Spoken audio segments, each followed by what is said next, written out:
heart of ancient Africa, deep within the dense jungles and sun-drenched plains, there was a kingdom unlike any other, the kingdom of Kibila. The land was rich in culture, music, and pride. But it was also ruled by fear, under the command of a man known simply as King Oba. King Oba was not just a ruler. He was a man of power, pride, and brutal laws. He believed the strength of a kingdom lay in obedience, not freedom. And so he created one law, a law that shook the hearts of every family. When a girl turns 18, he had declared, "She must come to my palace, either to serve or to leave the kingdom forever." Every year, messengers rode from village to village. Girls cried. Mothers begged. Fathers turned silent. And still, one by one, young women vanished into the palace walls, never to be seen or heard from again. But in one small village at the edge of the Kibila River, a girl named Zuri was about to change everything. Zuri was not like the others. She was bold, curious, and unafraid to speak her truth. Her eyes held fire. Her voice held strength. From a young age, she asked questions others were too afraid to whisper. Why should a girl obey without reason? She'd ask. Why must fear live longer than courage? Her mother would often warn her. Zuri, silence is survival. But Zuri believed something else.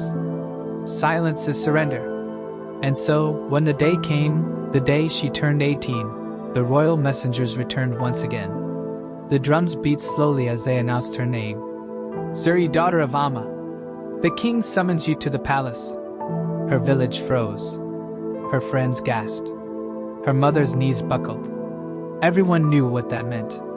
But Zuri did not hide. She did not cry. That night, she stood by the river, looking at her reflection. If I go, she whispered to herself, I go not to kneel, but to speak. The next morning, while the sky was still gray, Zuri walked alone to the palace, without fear, without an army, without a goodbye. The palace was a mountain of gold, guarded by men with swords and eyes like stone. But Zuri did not flinch. Step by step, she entered the great hall of King Oba. He sat high above all, draped in red, with jewels that shone like fire. His throne was carved from ivory and lined with the skin of lions. He looked down at her, amused. You are the girl who did not run, he said. Zuri looked straight into his eyes.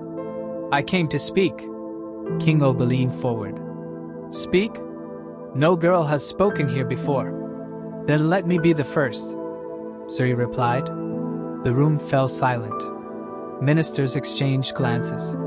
The guards' hands tensed around their weapons. Oba's voice dropped low. Do you not fear me?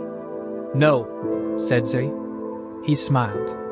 Do you not desire gold, a room in this palace, a crown on your head? No, she said again. What I desire is to live free, to choose, to not be ruled by a man who hides his fear behind power. Oba's smile faded. You dare insult your king? He asked.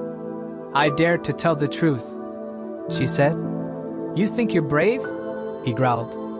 I am, she answered. Because I speak while others stay silent. Because I walk alone where no one dares. I may not have soldiers, but I have courage. I may not wear a crown, but I rule my own soul. Oba stood.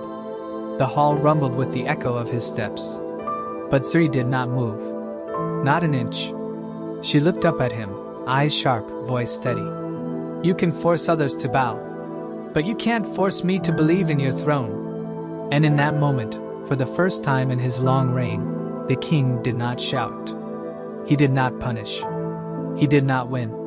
Instead, he stood still and listened. All his life, Oba had ruled through fear. But now, standing before him, was a girl who had no fear left to take. That night, King Oba did not sleep. He sat in silence, remembering every word she said. By morning, he made a decision no one expected. He summoned the people. With the entire kingdom watching, he stood beside Zuri and said, From this day forward, no girl shall be forced to serve. Let it be known that the courage of one has awakened the heart of a king. The crowd gasped. Some wept. Others cheered. And in the middle of it all stood Zuri, quiet, calm, unshaken. She didn't ask for praise. She didn't want a throne. She walked home the same way she came, alone, proud, and free. Years passed. Zuri never ruled a kingdom. She never wore jewels. But her story traveled far beyond the rivers of Kibula. Mothers told it to their daughters. Elders passed it to the young. In every corner of the land, girls grew up with her name on their lips. Zuri, the girl who dared the king. They called her a rebel, a flame, a voice in the silence. Not because she fought with swords, but because she stood when standing meant risking everything. And even today, across generations and lands, whenever a girl rises and speaks the truth, someone always whispers, "She has the fire of Zuri."